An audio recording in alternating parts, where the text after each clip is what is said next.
Balimao Anigokuma, très urgent. Balimao, bien samedi 3 janvier 2025. Balimao, information télémanie fla de baby. Information follow. Asimi Gota, aye sorasi chaman gen abo sorasi ala. Aywa, Mali général Kelimbe ya nami kolosi Asimi Gota ba gen halateme. Aye segu tungara kone segu tungara kote. Le général Massaoulé Samaki. Malien Bella Djelimba do c'est un patriote. Massaoulé ka aklito ayre la de. Massaoulé kelinglim flene na nyaba photo la. Comme Massaoulé ka aklito ayre la. Parce que Abbas nga affaire de do mena kla ka doa détail la. Officier waro be ka belen u bolo sisan. Asimi matla li bide. Ono ko so ni sorasi nyamoko kelen gen siga be do ila ni moko chamanche parce que al ni mingi ma kamanya ibe siga ula ko be songa kuruta kida. Amet la kanda do la. Information flanambe ay politicien ay fo politicien nyana ko Asimi Goita be ka jando da Mali politicien nya kuku koloshi. Asimi ka discours à la nation na yara make papa kay moko shima kalado anyina kalaje. Asimi ko parti politique kuraw ko bena créer ko parti politique bena ka bena fere ko ka parti politique kuraw créer. Asimi Goita ko kuma ni fo. Donc, abo kundo, Asimi Goita fo kumna Mali politicien abo kundo. O dabo kuye munye, a parti politique créé kota ka agenda la de. A kunde ka politicien, parce que ani politicien do kumana dugo la, met la kanda do la. Asimi Goita be ka pièce do da politicien nya ya kolosi de. Mali politicien beki kolosi. Asimi be ka kuma fenfe fo, tiata shila, avec ka pièce de daounya, pour vous faire perdre du temps. Pour vous diviser encore. Mais Amasso la faut la mettre là cadeau détail là. Donc Malion, information flambe. Asimi Goita matla arradiation na armée kono. Malien Beladjelimbe général Massaoulé Samakedo. C'est un homme intègre, un homme très correct, un vrai soldat. Malien Massaoulé ka kuma ka mta chien foloy Massaoulé mbuka viscère kono. Massaoulé sorasi mi horondu barakeladu nyo de fana abasi koina Asimi sigalu no sorasi chamadla ma tada abu genchugomi Massaoulé ta ube ku miri ukanga fere jumene ge Massaoulé tala ukanga galon jumene te ka ndora la pacho se ka galon ndora la Massaoulé kidali herodi kidali kele mun kera Massaoulé yo herododi anye kidali kerem ke Musa marakatalla mogo mun sorasi mun jura Musa Marani Sayani Baloche Massaoulé Sabake Kumbala. C'est un héros de Kida. Un homme de terrain. Donc, Massaoulé Nounou, Oluga Kassor la moufe, ko sorasi do de ko Asimi Goita ma. Ko Asimi Goita. Ko vraiment, sorasi do de Asimi Goita ma de. Mais Massaoulé to la quoi. Mais o sorasou ni Massaoulé kadi. Nta do na ko sora Massaoulé du bla la de. Nto fanado. Mais au surasu de farla nyogo ka katafo Asimi Goita nyana. Koka Nema Sagara ani Abbas Dambeli. Kuko muku gena ka bo armée kono kuka autorisation duma unuga demba ya ka nyogoni. Nema Sagara de pas minana domna uya torture dum fobi. Nema e flani de Malion. Nema flani nyogo fana surasi de Mali armée kono. Ade to ko Mariam Sagara. Nema flani nyogo photo fle. Nema e flani de. Debi nema minena flan nyon nyama daka fobi. A flan nyon bana foka be fani nema ka yoni. Asimi Goita keson. Nema Sagara flan nyon fleni. Mariam Sagara. Ale de be to ka armée ka fon ke tele la. Mogombe kuma tele la ka armée ka fen ke de. Fa ka français kainde. Muso kandumani de. Fa kumagani be do mogola de. Ale de ni. Ale de dirpai. Mogombe kuma dirpa to la. Nema Sagara flan nyon de do. Ou fla be sorasidi. Ale toko Mariam Sagara ni Nema ere. Depuis flani nyogo mi debi Nema minena flani nyogo nyama daka. Mariam fleni. Foga Mariam fasa a nyama da flani nyogo ka. Ok, oye Nema tai. Nema fama ye, abama ye, asumugo shima ye, anye info misoro. C'est-à-dire asumugo shinya uma sonya ka daka. A ne jugu ya ede. C'est-à-dire quand galon nora mogola katla ka juguya ma jusqu'à ce point ni on ma delikake. Ali Moussa Traoré mani ke tchokoro na. Billahi.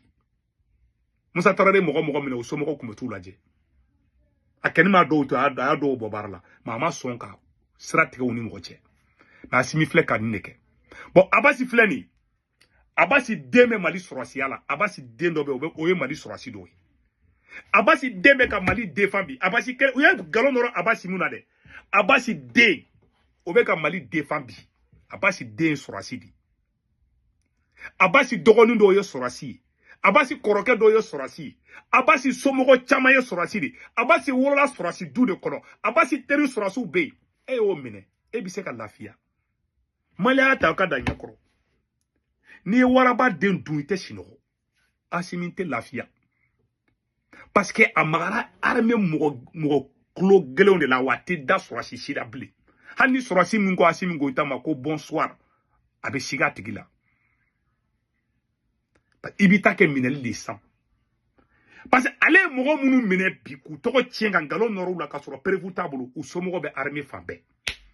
Abe ba do fana simi galo ni tike. Aye wal deun toko tia dutigiu.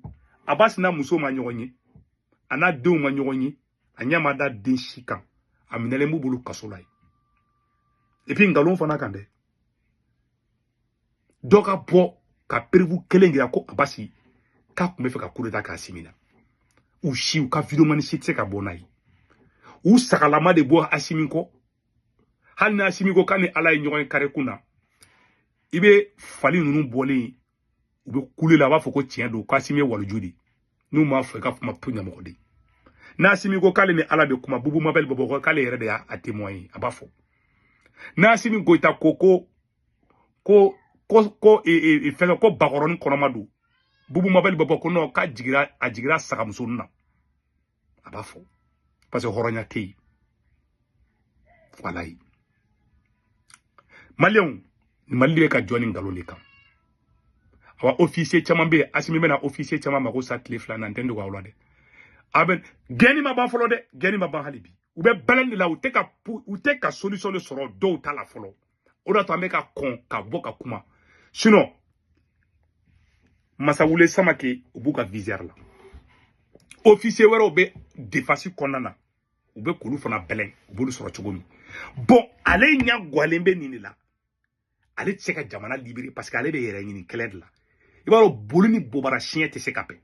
Il faut avoir la conscience tranquille pour que kaseka jamana jo. Bon, ere qu'elle est fou créé iti la fiaou.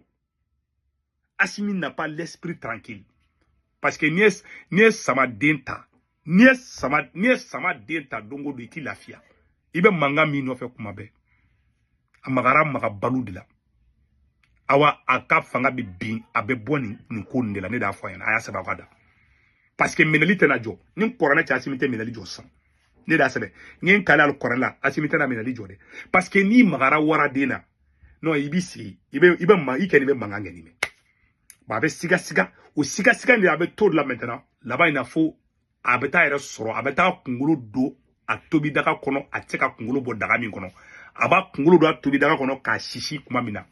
Aba do kaya ere fakadi. Asimi mbo saradika. Mouye politicien à côté ta fanfelai. Asimi ko kabena parti politique croix au créer. Mali politicien chamambe au nata kaje bako nata de wuru dagala janya. Au politicien chamambe billahi. Adabo kuye mouye parce que nyabala di politicien chama toule imam ye coalition croix mi créer de.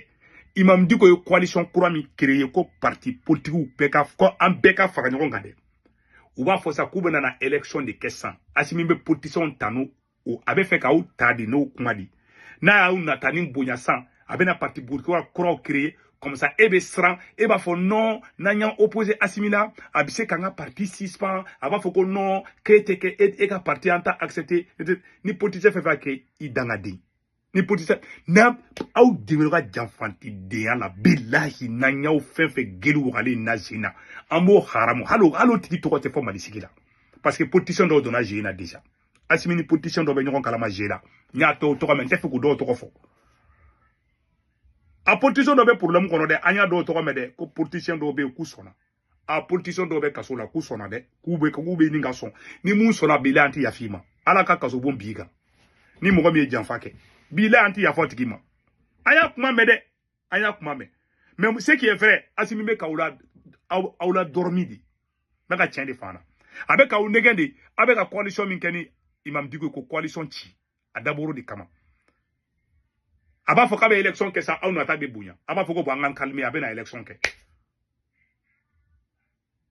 a tɛna élection kɛ a tɛna parti politique créer a b'aw la retarder toujours a b'o gérer la ani Mali président kɔrɔ dɔ bɛ yen politicien président kɔrɔ dɔ kafiri den dɔ de ni Asimi Kadi dugu la Mali politicien président kɔrɔ dɔ de bɛ yen o ni Asimi Kadi dugu la o de ni Asimi bɛ ka nin plan bɛɛ kɛ Asimi tɛ révolution kɔnɔ koyi Asimi bɛ politique gérer la fanga bɛ to a bolo cogo min a b'o de gérer la mɔgɔ wɛrɛ tɛ ka Asimi dɛmɛ nin gérer la dɛ politicien wɛrɛw de bɛ Asimi kɔfɛ ka nin gérer kɛ Malien bɛɛ b'a tigi dɔn Mali politicien président kɔrɔ dɔ de bɛ yen o de ni Asimi Kadi su t'u fara tile t'u fara minnu ye Mali da ka kan tigɛ minnu yɛrɛ kan ka lajɔ boulevard la ka marifa cu la k'u faga olu de ni Asimi Kadi dugu la c'est pour ça ne mɔgɔ sigilen ko Asimi bɛ ka corruption kɛlɛ ne bɛ yɛlɛ quoi a dɔw ka dossier mana da dɔrɔn i bɛ fɔnɔ de c'est pour cela hɔrɔnya ka di dɛ Ala ka hakili ɲuman d'an bɛɛ ma an ye nin information de sɔrɔ an b'a fɔ bɛɛ lajɛlen ɲɛna an ka hakili to an yɛrɛ la Maliens an bɛ dugawu k'an ka jamana ye n'a Asimi Goyita bɛ ka Mali jɔ tiɲɛ kan Ala e de masa ka masa ye Ala ka Asimi kɛ kalo yelen ye ni maa ko k'i ɲɛ tɛ da Asimi kan Ala ko tigi malo n'a Asimi bɛ ka Mali jɔ tiɲɛ de kan mais n'a Asimi bɛ ka Mali jɔ nkalon kan Ala ka Asimi lebu a lebu cogo ka jugu ni Kadafi ta ye Ala ka Asimi lebu a lebu cogo ka jugu ka tɛmɛ Samuel Doe ta kan n'a ka sɔrɔ a bɛ nkalon kan bɛɛ k'a fɔ ko amin halala duwawu de donna halala de b'a faamuya awa ɲamaden t'a faamu voilà kuma banna ne bɔra kuma la Mali politicien aw si a ye continue ka mouvement fɛ aw kana da Asimi na Asimi tɛ hɔrɔn ye voilà ne kɛnɛ n ka duwawu kɛ n don Malien fɛn fɛn bɛ Faransi Italie Espagne Angleterre Amérique Canada ka wari ci ɲɔgɔn la a bɛ Senwave application télécharger a photo filɛ nin n'a Senwave application télécharger a bɛ ne ka kɔrɔ promo don urgent 10 € bɛ na o y'aw yɛrɛ ta ye o kɔfɛ a b'a ka banque information bɛɛ don aw somɔgɔ bɛ Mali la Sénégal Côte d'Ivoire Cameroun a b'olu ka orange numéro ta n'u tɔgɔ bɛ karante kan n'a wari ci ma b'a sɔrɔ orange money na sur place wari cigo fɔlɔ tɔ dɔrɔmɛ 1 sara wari cigo filanan sabanan bada 1,97 €2 200 dɔrɔn voilà mais n'a bɛ wari cigo filanan kɛ a b'a kɛ to de fili la n'a bɛ wari cigo filanan k'a tɔ dɔrɔmɛ 1 sara wari cigo fɔlɔ o filanan o sabanan o bada o a tɔ dɔrɔmɛ 1 sara donc n'a ye Senwave application télécharger ne ka kɔrɔ promo urgent dɔrɔn a b'o don dɔrɔn o y'a bannen a k'a bɛɛ ciao